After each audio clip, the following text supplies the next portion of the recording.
8 जुलाई को दिन दहाड़े सेक्टर 25 चौराहा इंदिरा नगर पावर हाउस से हुई लूट का पुलिस ने किया खुलासा।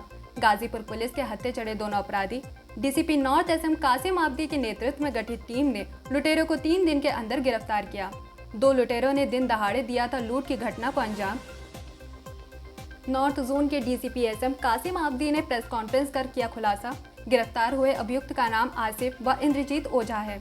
प्रेस कॉन्फ्रेंस को संबोधित करते हुए DCP north S M Kasim Abdi ने अपराधियों को चेतावनी देते हुए कहा कि अपराधी चाहे जितना भी छुप ले, पुलिस उन तक जरूर पहुंच जाएगी।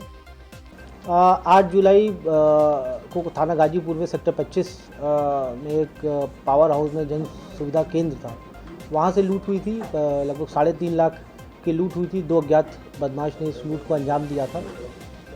तत्काल प्रभाव से पुलिस घटनास्थल पर मौके पर पहुंचती है और सर्विलांस की टीम और मैनुअल और जो हमारी जो क्राइम ब्रांच है और जो थाने की जो टीम है लगातार तभी से लगी हुई थी घटना के अनावरण के लिए। आज घटना का सफल अनावरण करते हुए 2 व्यक्तियों की गिरफ्तारी हुई है जिन्होंने इस घटना को अंजाम दिया था।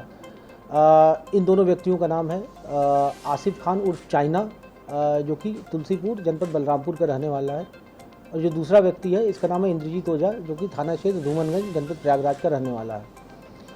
जब इनको हिरासत में लिया गया, जब इनसे पूछताछ की गई तो इन्होंने एक बाल जुर्म किया और पूरी घटना को जिस क्रम में इन्होंने किया था उस घटना को इन्होंने पूरा बताया। और जिस तरीके से इन्होंने घटना किया था वो सारी चीज़ें जब पूछताछ में आई तो पता चला कि ये दोनों नशे के आदी हैं और ये दोनों एक दूसरे से पूर्व में भी परिचित थे।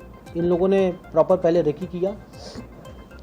ये जो आसिफ है ये बिल भरने के बहाने एक बार पहले भी उस बिलिंग काउंटर पे एक बार पहले भी गया था, लगभग 1 महीना पहले, और लगातार ये नज़र बनाए हुआ था, वॉच रखता था कि कितने कस्टमर्स होते हैं, किस टाइम लीन पीरियड होता है, जिस समय कस्टमर कम होते हैं, एंट्री किधर से ली जा सकती है, एक्सेस किधर से है, सीसीटीवी कैमरा है या नहीं है। तमाम चीज़ों को इसने प्रॉपर एनालाइज किया और उसके बाद फिर इन लोगों ने इस घटना को कारित करने के लिए ये लोग इकट्ठे हुए। इसके जो पुलिस को जो घटना में जो प्रयुक्त स्कूटी थी जिससे लोग गए थे, स्कूटी भी पुलिस ने बरामद किया है, प्लस इनके पास से एक 32 बोर का तमंचा बरामद हुआ है, 4 जिंदा कारतूस बरामद हुए हैं। घटना में जो प्रयुक्त हेलमेट था वो बरामद किया गया है, जो बैग था वो बरामद किया, और टोटल 2,17,900 रुपये जो है वो पुलिस ने इनके पास से बरामद किए हैं, जो कि घटना से इन्होंने अर्जित किए थे। घटना कारित करने के बाद जो इन्होंने लूटा था उससे इन्होंने कमाए थे, वो पैसे पुलिस ने रिकवर किया है। ये दोनों ही एक शातिर किस्म के अपराधी हैं, इनका लंबा चौड़ा आपराधिक इतिहास रहा है।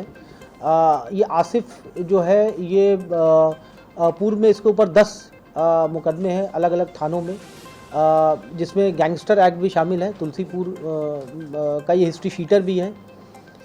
जो दूसरा अभियुक्त है इंद्रजीत ओझा, इसके विरुद्ध भी संगीन धाराओं में पूर्व में कई मुकदमे दर्ज हैं, इलाहाबाद में, फतेहपुर में, अलग अलग थाना क्षेत्रों में। ये सभी पूर्व में भी कई बार ये लोग जेल जा चुके हैं। जिस पुलिस टीम ने अथक प्रयास के बाद इनकी गिरफ्तारी किया है, इनके उत्साहवर्धन हेतु 25,000 का इनको नगद पुरस्कार हमारी ओर से दिया जाता है। आगे इस तरह की घटनाएं ना हो इसके लिए हम लोग जो पेट्रोलिंग, इफेक्टिव पेट्रोलिंग कैसे किया जाए उसके बारे में भी हम लोग अपने इंटरनल डिस्कशंस कर रहे हैं। और निश्चित तौर पर इनकी गिरफ्तारी से एक संदेश जाएगा कि आप जो भी घटना करते हो, जितने भी शातिर हों, इन लोगों ने अपना चेहरा जो है छुपाया हुआ था और नंबर प्लेट भी इन लोगों ने छुपाई हुई थी, लेकिन एक संदेश जाता है कि यदि आपने अपराध किया है तो पुलिस आपको निश्चित तौर पर आपकी धरपकड़ करेगी, आपकी गिरफ्तारी करेगी और आपको कानून के सामने पेश करेगी। चर्चित इंदिरा नगर पावर हाउस लूट की घटना का गाजीपुर थाने ने मात्र 4 दिन में सफल अनावरण कर लिया है। हमारे साथ हैं north DCP S M Kasim Abdi sir. मात्र 4 दिन में आपने इसका सफल अनावरण किया, इसके बारे में कोई जानकारी? ये दिनांक 8 जुलाई की ये घटना है। शाम लगभग 4:30 बजे के आसपास ये घटना होती है, जिसमें 3.5 लाख रुपए जो 2 अज्ञात बदमाश आते हैं और जो जन सुविधा केंद्र वहाँ पर बना हुआ है सेक्टर 25 पावर हाउस में, वहाँ पर लूट करके ले जाते हैं। क्योंकि राजधानी एक सनसनीखेज घटना थी तो हम लोगों के ऊपर भी प्रेशर था कि इसको जल्द से जल्द इसका सफल अनावरण करें। इसी क्रम में आज इन 2 अभियुक्तों की गिरफ्तारी हुई है, जिसका नाम है आसिफ खान उर्फ चाइना और दूसरा जो अभियुक्त है उसका नाम है इंद्रजीत ओझा। ये दोनों क्रमशः बलरामपुर और प्रयागराज के रहने वाले हैं। ये दोनों शातिर किस्म के अपराधी हैं। पहले भी इनका लंबा चौड़ा आपराधिक इतिहास है। लगभग 10 मुकदमे आसिफ के ऊपर और 7 मुकदमे पूर्व में इंद्रजीत ओझा के ऊपर, ये पूर्व में इनके ऊपर मुकदमे हैं। अपराध का उद्देश्य मूलतः लूट था इनका, और ये सब कंपल्सिव एडिक्ट हैं ऑनलाइन गेमिंग के। ऑनलाइन गेम्स जो होते हैं वो खेलते हैं और उसमें ये पैसा इनको, क्योंकि इनको पैसे की डिमांड इनकी बहुत ज़्यादा होती है, तो इसलिए ये यहाँ पर जो घटना से जो इनको पैसा मिला उसे लगभग 1.5 लाख रुपए जो है इन लोगों ने ऑनलाइन गेमिंग में लगा दिए। तो टोटल रिकवरी हुई, इनके पास एक पिस्टल रिकवर हुई है, एक रिवॉल्वर रिकवर हुई है, 4 जिंदा कारतूस रिकवर हुए हैं, और प्लस जो घटना में प्रयुक्त मोटरसाइकिल थी वो पुलिस ने रिकवर किया है। और आज इन दोनों को गिरफ्तार करके इन दोनों को माननीय न्यायालय के समक्ष प्रस्तुत किया जाएगा। सर, ये जो पिस्टल और रिवॉल्वर रिकवरी हुई है, ये कहाँ से इन लोगों को मिलता है, ऐसे अपराधियों को? इसके बारे में कोई जानकारी हुई है? अभी हम लोगों ने जो इनिशियल जो पूछताछ हुई है उससे पता चला है कि ये बिहार में कोई इनका सोर्स है जहाँ से ये रिकवर करते हैं। अभी और डिटेल में, क्योंकि इनिशियल इन्वेस्टिगेशन है, अभी इनकी गिरफ्तारी हुई है। अभी जो और डिटेल में जब इन्वेस्टिगेशन जैसे जैसे आएगी, वो हम निश्चित तौर पर इस विषय पर भी हम लोग गहराई से विवेचना करेंगे, इनको आखिर असलाह कहाँ से सप्लाई हुआ। अच्छा, ये सुनियोजित गैंग ये लोग चला रहे थे, ये सिर्फ 2 ही लोग थे? सुनियोजित गैंग एक तरह से इसलिए कह सकते हैं क्योंकि जिस शातिर तरीके से पूरी घटना को अंजाम दिया, आइडेंटिटी छुपा करके, चेहरा मास्क कवर करके ये आते हैं, रेकी करते हैं, और दोनों एक दूसरे को पूर्व से जानते हैं। ऐसा नहीं है कि एकदम रैंडमली एक दूसरे से मिलते हैं, पूर्व से एक दूसरे को जानते हैं। और यहाँ पर पुलिस के लिए एक और चुनौती थी, क्योंकि यहाँ पर ये लोग एज ए कॉमन सिटीजन के रूप में रहते थे। किसी को इनके आपराधिक इतिहास के बारे में पता नहीं था, क्योंकि इनका जो भी अपराध था वो अपने मूल जनपद में किए थे। तो यहाँ का जो आपराधिक इतिहास था, वहाँ का जो आपराधिक इतिहास था, यहाँ के लोगों को पता नहीं था।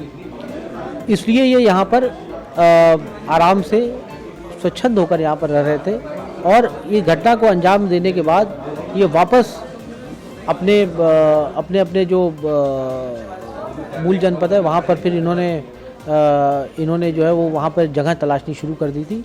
निश्चित तौर पर ये शातिर किस्म के अपराधी हैं और इनका पकड़ा जाना बहुत अति आवश्यक था। हम लोगों के लिए कड़ी चुनौती थी, कोई राजधानी में इस तरह से दिन दहाड़े लूट करना, ये निश्चित तौर पर कोई ये बहुत बड़ी घटना थी, सनसनीखेज घटना थी, और इसका सफल अनावरण हुआ है। जो गिरफ्तार करने वाली टीम है, 25,000 का इनाम हमारी तरफ से उसको दिया गया है। जो पूर्व में जो अपराध इन लोगों ने किया, उसमें कभी जेल गए हैं ये लोग? बिल्कुल, ये लंबे समय ये जेल रहे हैं। गैंगस्टर का मुकदमा भी आसिफ के विरुद्ध पंजीकृत है। लूट का मुकदमा जो है वो धूमनगंज में इंद्रजीत के विरुद्ध जो है वो पंजीकृत है। तो सभी जो है वो पेशेवर अपराधी हैं। तो ये थे डीसीपी नॉर्थ SM कासिम आबदी, जिनका ये क्लियर संदेश है कि चाहे जितने भी चेहरे छुपा लो, मुजरिम तक पुलिस के हाथ ज़रूर पहुंचेंगे और जेल की सलाखों तक ज़रूर पहुंचाया जाएगा। कैमरा पर्सन आशीर्वाद के साथ फैसल खान, न्यूज़ 1 इंडिया, लखनऊ।